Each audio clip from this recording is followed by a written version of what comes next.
आ रहे हैं।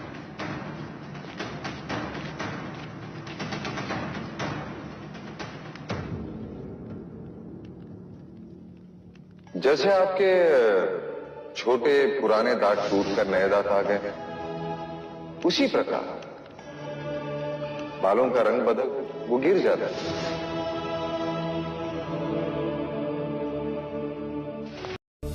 ¿Cómo es que Siddhartha encontró el palo tan rápido? Apuesto a que está mintiendo.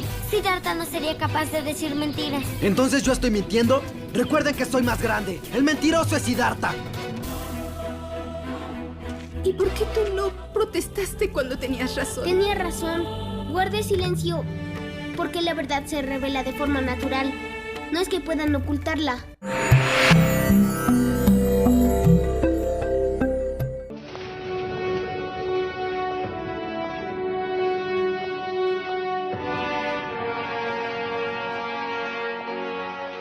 युवराज, ये सारे ब्राह्मण वेद के अंग हैं। गुरु कौंडिल्य आपको शास्त्र की शिक्षा देंगे।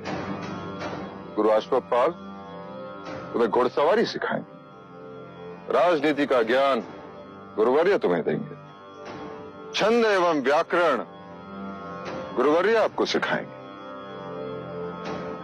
ये खगोल शास्त्र के वेद विज्ञान में कुशल है। आज से ये सारे ब्राह्मण तुम्हारे गुरु हैं। इनके आदेश का पालन करना तुम्हारा धर्म है। इनसे आशीर्वाद लो।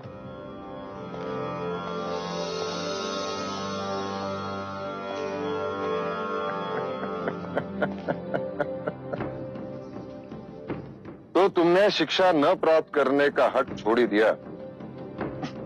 अब से तुम सिद्धार्थ के साथ ही पढ़ोगे। जी महाराज। कह रहा था जब युवराज सिद्धार्थ पढ़ाई करने गुरुकुल जा रहे हैं तो मैं अकेला क्या करूंगा।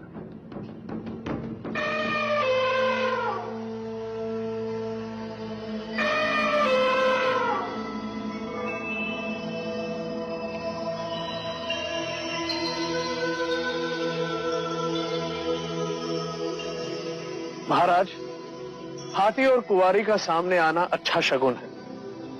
युवराज अवश्य महान विद्वान बनेंगे। क्षमा करें गुरुवर्य, केवल महान विद्वान नहीं, महान राजा बनेंगे। ऐसा योद्धा जिसे संपूर्ण भारतवर्ष ने कभी ना देखा।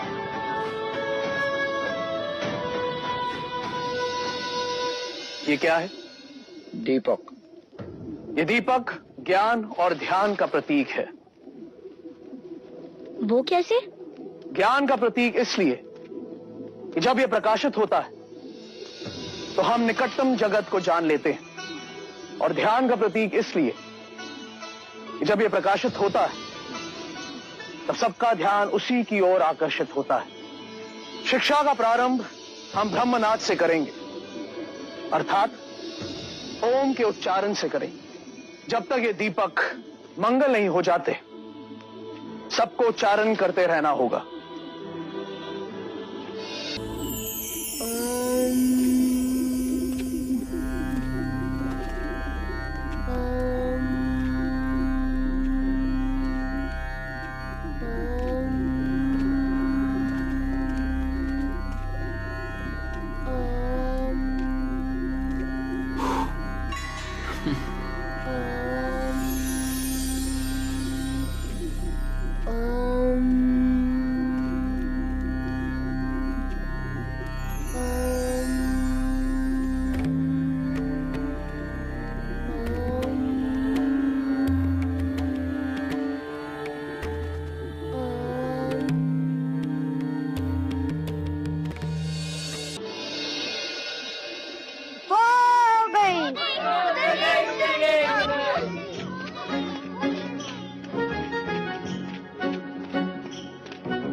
मेरी फेंकी गिल्ली सिद्धार्थ कभी नहीं ढूंढ पाएगा, रात तक भी नहीं।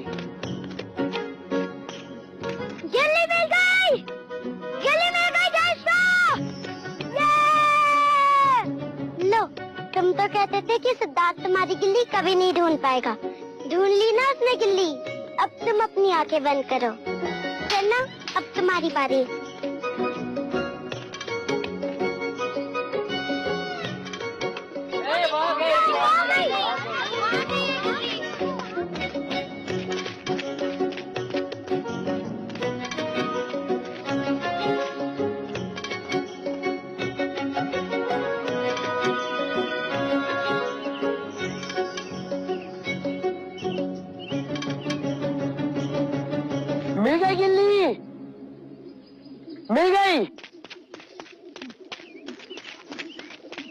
ढूंढ ली मैंने, सिद्धार्थ से भी कम समय में। लेकिन ऐसा कैसे हो सकता है?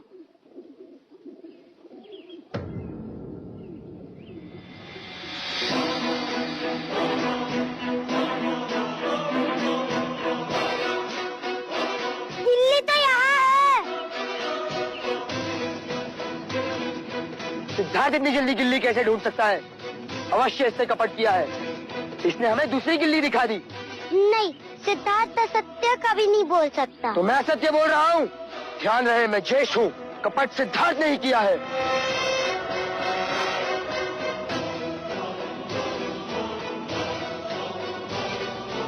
देखा कैसे चला गया?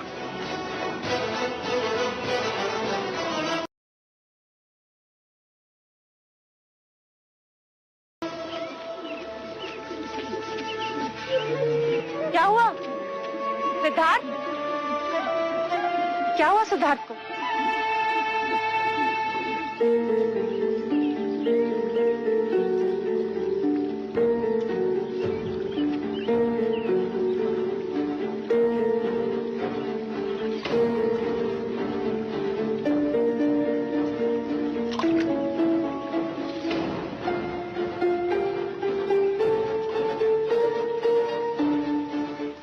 सिद्धार्थ, तुमने असत्य कहा, तुमने कपट से खेल जीता।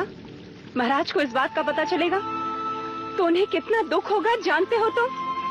तुमसे यह अपेक्षा नहीं थी मुझे। सच कह के हार जाते तो इतना दुख नहीं होता। तुम्हारा दंड यह है कि मैं तुमसे अब बात नहीं करूंगी।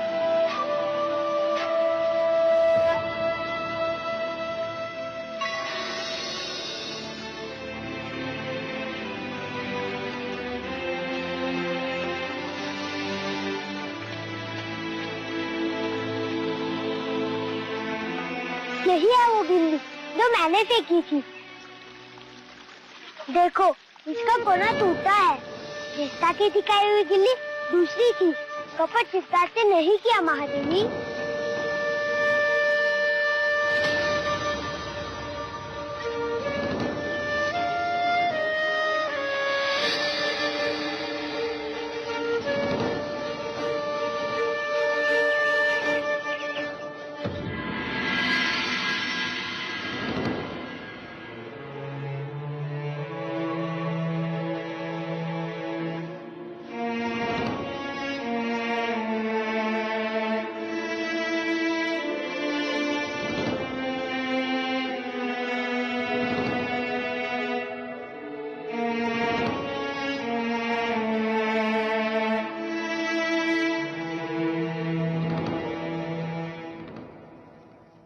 माँ, आप रो क्यों रही हो माँ?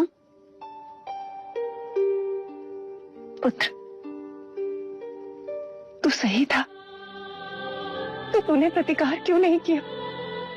क्यों नहीं कहा कि असत्य तूने नहीं, देवदत्त ने कहा था? माँ, आप ही ने तो कहा था बड़ों का मान रखना। मैं चेष्टा को झूठा कैसे कहता?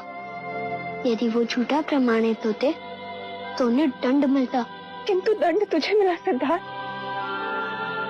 असत्य का आचरण देवदत्त ने किया। तू सच क्यों नहीं बोला? मैं सच्चा था इसलिए चुप रहा। क्योंकि सत्य स्वयं प्रकाशित होता है, उसे कोई छुपा नहीं सकता। ऐसा मैंने गुरुजी कहते हैं। किंतु व्यवहार में ऐसा नहीं होता पुत्र।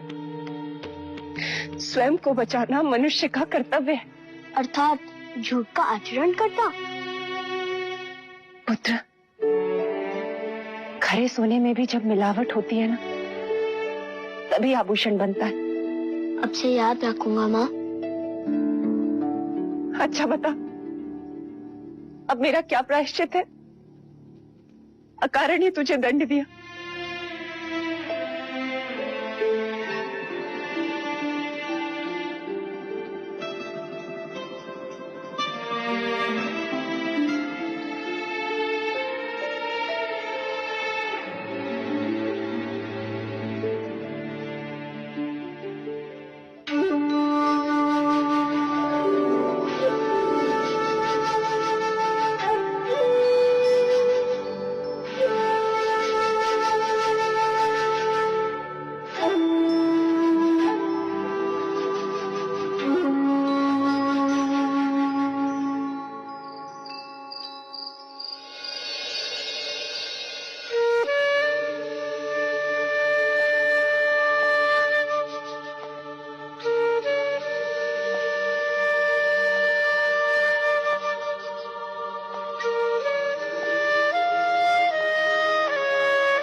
तुम्हारे सुर करुणा से भरे हैं प्रजापति।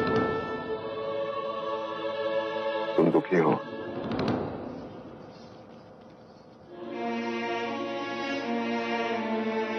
हाँ देव, एक मां के लिए इससे बड़ा दुख क्या होगा कि वह अपने पुत्र को समझ ही नहीं पाई। ऐसा लगता है जैसे 8 साल की उम्र में कोई 80 साल का विचारक बन दी। देव,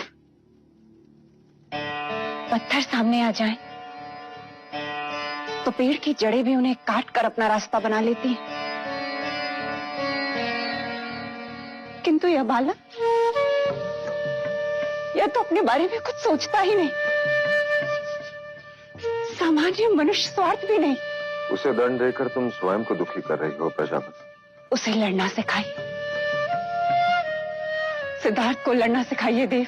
तुम चिंता मत करो देवी। मेरे जीवन का ध्येय यही है कि सिद्धार्थ भारतवर्ष का सबसे बड़ा योद्धा बने। वो सम्राट सिद्धार्थ गौतम कहलाए।